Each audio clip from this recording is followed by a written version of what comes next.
Good morning, everyone. The end of September is often peak asthma time. That's because it's a season where doctors often see the most asthma attacks in the country. Trinity Chavez has more on what you need to know to stay healthy.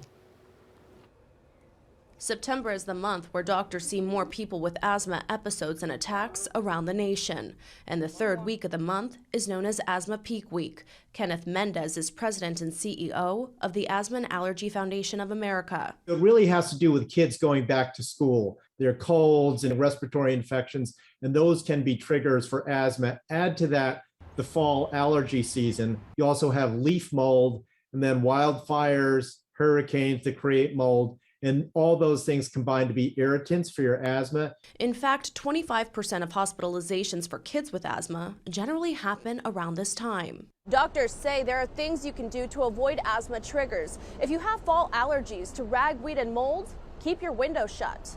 Make sure that you have healthy indoor air, so clean air. So use a certified asthma and allergy friendly air cleaner inside, because you spend 90% of your time indoors. Mendez also says it's critical to have an asthma action plan. It basically has on there what you should do to monitor how you're feeling and how you're breathing, what areas you're falling into, and what you need to do if that happens. So having rescue medication nearby, which is generally known as albuterol, and then knowing when to go to the emergency room. And he says make sure you get a flu shot this fall to try and stay healthy.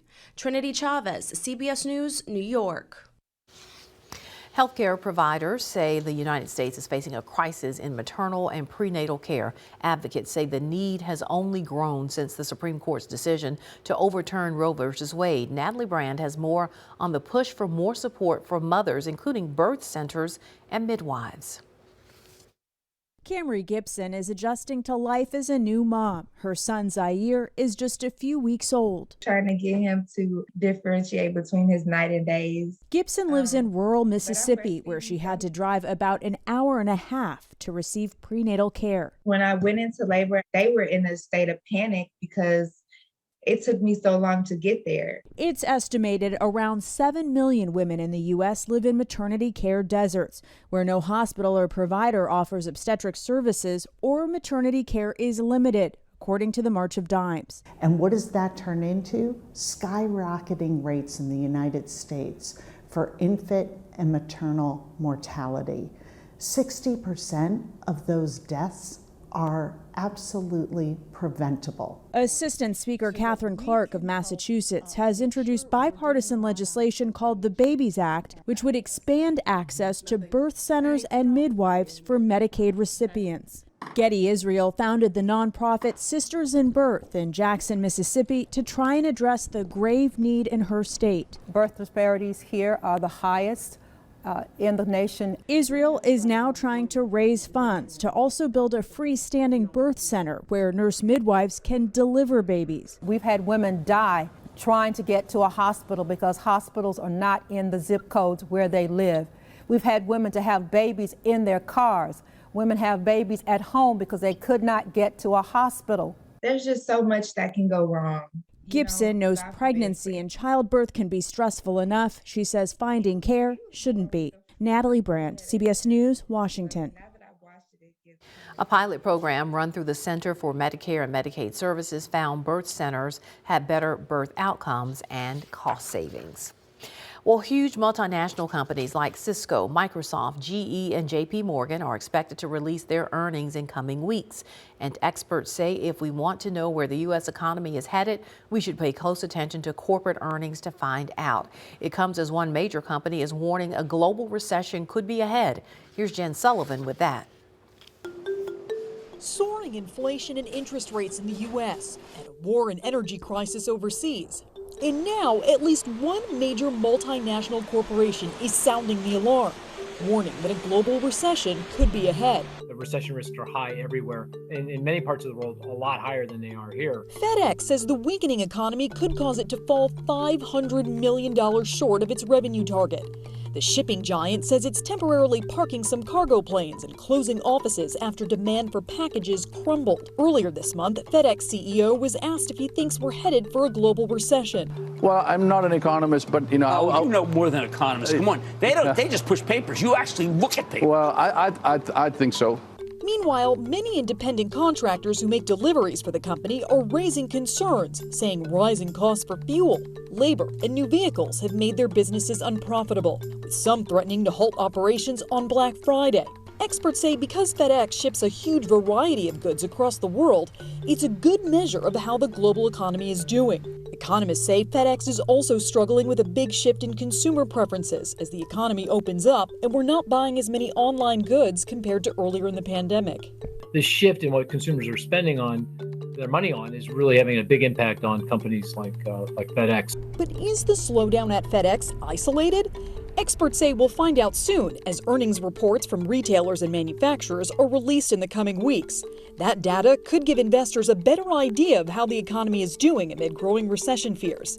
For today's Consumer Watch, I'm Jen Sullivan. Meanwhile, a recent business roundtable survey of CEOs showed increasing concerns, with business leaders saying they're scaling back hiring plans and capital investment amid high inflation and soaring interest rates, while also citing the war in Ukraine and an energy crisis in Europe. All right, when we come back, the cost of being a fan, but it's worth it, right? Mid-morning, we'll be right back. All right, we're back. Football season is underway, and this year fans are paying top dollar to party in parking lots. Costs for tailgating essentials have gone up also, and so has getting to the game itself. Danya Bacchus caught up with some devoted Rams fans in Los Angeles. Whose house? Whose house? Freddie Giannis has been tailgating at Rams games since the team's triumphant return to Los Angeles in 2016.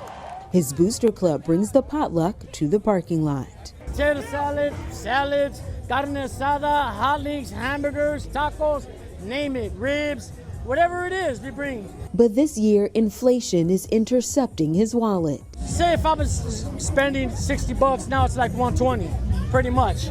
A recent report from Wells Fargo found tailgating costs are up, from beer to brats, even propane to fire up the grill. Certain proteins like chicken and beef up pretty substantially, snack-like items, buns, pickles, all kinds of stuff like that you need for game day. Getting there costs more too. Gas is about 50 cents more a gallon compared to last year. And flights up a whopping 34%. Rising prices don't necessarily have to sack all the fun. There are ways to save on game day. Take the subway, take the bus if you can, rather than driving or flying. Take a look at your food spread and try substituting less expensive items, like pork ribs, up only 2.3%, or fresh vegetables, up 7.6%. And of course, you can always armchair quarterback. TV prices are actually down relative to a year ago. Giannis and his club all pitch in. We waited years for the Rams to come back home, and every cent is well worth it. And they have enough passion to go around. Danya Bacchus, CBS News, Los Angeles. Experts say the most expensive thing at the game, though, is still probably the tickets themselves, of course, when you're talking about NFL. All right, automakers are ramping up production of new electric cars, but some classic gas guzzlers can get a modern-day makeover. Chris Van Cleve reports. This is not your grandpa's 1978 Ford pickup. Try that acceleration. Whoa! Yeah. This F100 is completely electric. The motors are much smaller than the engine, so they're slung really low in the vehicle. A 44-year-old classic now powered by a brand new electric motor. You're basically taking out all the innards and putting in something new. Right. Taking it from about 150 horsepower to almost 500, allowing car buffs to go back to the future. It basically makes everything about the vehicle better. Darren Palmer is charged with electrifying Ford. I imagine a traditionalist would look at this and go, but you're ruining a classic. I would love them to try it. And there are plenty who want to try it. Installing Ford's conversion kit, called the Illuminator, currently requires an experienced mechanic. This is a Ford Illuminator E-Crate motor, which is keeping Kirk Miller in Los Angeles very busy. His company, AEM EV, builds the electronics and hardware to turn a gas-powered car electric. There's a massive shortage of conversion shops. The longer-term goal is to get it to where it's plug and play. I'm going to say, a year or so out minimum. The Ford engine kit quickly sold out, but the market for electric conversions is just getting charged up. It's expected to surge to nearly $120 billion by 2031. It goes. As for driving this workhorse turned electric hot rod, it's smooth, it's fast, and it's quiet, which might just be the sound of the future. Chris Van Cleve, CBS News, Dearborn, Michigan. And automakers believe the conversion could eventually be done at home for all kinds of older gas-powered vehicles. All right, a spaceship on a collision course with an asteroid. Can it be real? We'll tell you ahead on Mid-Morning. All right, we're back, everyone. An old mining town in Idaho has found new life thanks to one of mankind's essential natural resources, water. Jonathan Vigliotti takes a look at how a natural spring created an economic ripple to revitalize a community. Hidden in Idaho's White Knob Mountains. What's this over here? That is the Cossack compressor building. You'll find what's left of the copper and silver mines that first put the small town of Mackay on the map. There was over 1,200 people living on this mountain. How many people live there now? Just squirrels. Mayor Wayne Olson brought us here to see his town's past and in the valley below, what he hopes is its future. Water, sustainably harvested from a local spring, bottled in recycled American-sourced aluminum at this Mackay plant, and shipped around the country by people like sixth-generation Mackeyan Kelvin Krosh. Our water is second to none, just the taste and the natural purification. Locally, it's celebrated for helping bring new life to a town that, like its mines, nearly shuttered. The city was about to, have to close the school down because there wasn't anything here and not enough students in the school. Proud Source co-founder and Mackay native Ryan Donahue asked his friend C.J. Pennington for help. And it wasn't from a place of, hey, I have a great business idea and I'm going to go make all this money. Come join me. It was, I need to create 10 jobs. In 2016, the city offered them a license for water access and a 5-year incentive. Create 5 full-time jobs while using no more than 5% of the spring's water, and the city would give them the deed for the land. How many jobs now? We have 32 in Mackay, and I think we're the largest employer in Mackay as well. Not bad for a town of 500. This year, the company projects sales of $50 million. And there's been a ripple effect. Last year's senior graduating class was more than double the one just 3 years earlier. We've got quite a few new families. We've got a lot of new construction going around. I love to hear hammers and saws because that means there's progress. Progress for an old mining town from a new source of pride. For Eye on America, Jonathan Vigliotti, Mackay, Idaho. Well, NASA will shift into planet Earth defense mode with a mission that is part of science and part science fiction. A spacecraft will complete a 10-month flight through the solar system and intentionally collide with a harmless asteroid. As Mark Strausman shows us, it's just a test for a potential real threat far into the future. And liftoff of the Falcon 9 and DART. Back in November, NASA launched Earth's first planetary defense mission called DART. So far, everything's looking good. The first, unless you include Hollywood. In the 1998 sci-fi thriller Armageddon, our planet's in big trouble. The bullseye for a Texas-sized asteroid. The United States government just asked us to save the world. Earth's only defense, Bruce Willis. You're going to remote detonate the bomb.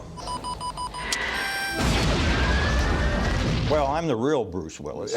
You are. Well, sort of. Lindley Johnson's job title with NASA, Planetary Defense Officer, finding asteroids in our solar system before they find us. More than 27,000 near-Earth asteroids, seen here in blue, have been identified so far. About 10,000 of them look large enough to cause damage if they struck Earth. As it now stands, how vulnerable is the Earth to one of these objects? To a large object, there's currently nothing to stop it. Which brings us back to DART, the Double Asteroid Redirection Test. DART is a spacecraft that's purposely going to crash into an asteroid. Planetary scientist Nancy Chabot leads the DART coordination team. Chabot showed us tonight's test target, a harmless double asteroid nearly 7 million miles away. The DART spacecraft is going to come in at 15,000 miles per hour and hit it pretty much head on here. That impact could slow this smaller asteroid's orbit by about 1%, enough to make a hypothetical threat miss Earth. Small nudge changes its position over time so that the Earth and the asteroid wouldn't be on a future collision course. No known asteroid of size threatens Earth for at least the next 100 years. A good thing. No one knows whether DART will work. Plan B? Hollywood has some ideas. The two halves are going to miss us by 400 miles. Mark Strassman, Laurel, Maryland. A family history unfolds on a new CW series. A look at the Winchesters when mid-morning returns. All right, we're back. It's been 5 years since the horrific Las Vegas shooting, the deadliest mass shooting in U.S. history. A new docuseries streaming on Paramount Plus offers harrowing firsthand accounts of what it was like to be there that night. Michael George talked to one of the survivors. It was a moment that shook the nation and changed hundreds of lives forever. Pop, pop, pop. The 2017 mass shooting at the Route 91 Harvest Music Festival in Las Vegas left 58 dead and more than 800 injured. Now the new docuseries 11 Minutes looks at that terrifying night through the stories of the people who were there. What do you remember from that night? Everything. I remember it starting off as just a beautiful final night of Route 91, Jason Aldean taking the stage. Radio host Stormy Warren was the festival MC and says the trauma is still fresh. One of the images is this girl in red shorts, and she was curled up in a ball on her side. And I was on my way to go check on her, and I got yanked out away from her. And I never got the chance to go back to see if she was alive. The four-part series includes the first in-depth interview with country music superstar Jason Aldean, who was on stage when the gunfire started. When I turned around, my bass player was just kind of looking at me like a deer in the headlights. And my security guy was on stage at that point, which he's never on stage. It also features never-before-seen cell phone video and body camera footage from the heroes who raced to stop the shooter. I'm down! I got shot! All right. I got shot! Where? Buddy, listen, I promise you I won't get to you, okay? I gotta go find this guy and I gotta go kill him. 11 Minutes streams September 27th exclusively on Paramount Plus. Michael George, CBS News, New York. Before there was the popular CW series Supernatural, there was an origin story. That's coming to the CW this fall. Here's a look at the Winchesters.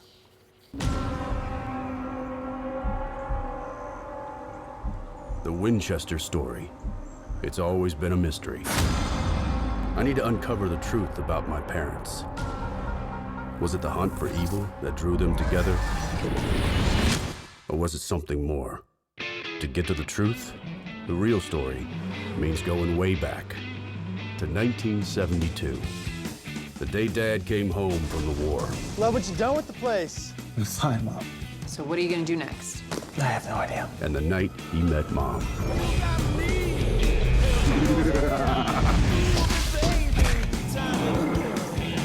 Oh, I'm so sorry. Stop helping! What was that? That was a demon. What's your name? You don't want any part of this life. You were raised to be A hunter. You've been chasing your dad since he walked out our door? Was my dad a hunter? Did you ever hear of Henry Winchester? I'm Mary. It's nice to officially meet you, Mary. You're looking for your dad too, right? Dad was hunting demons, and now he's missing. Sounds like there's answers in there for the both of us.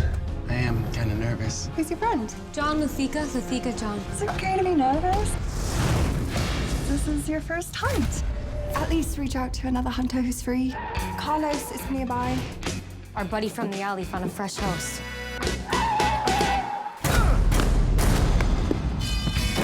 Come on, rookie. Learn something.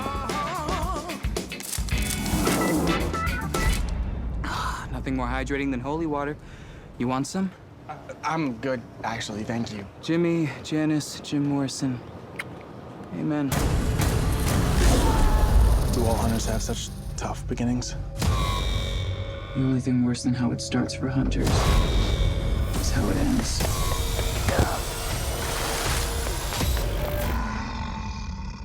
So you're all in, huh?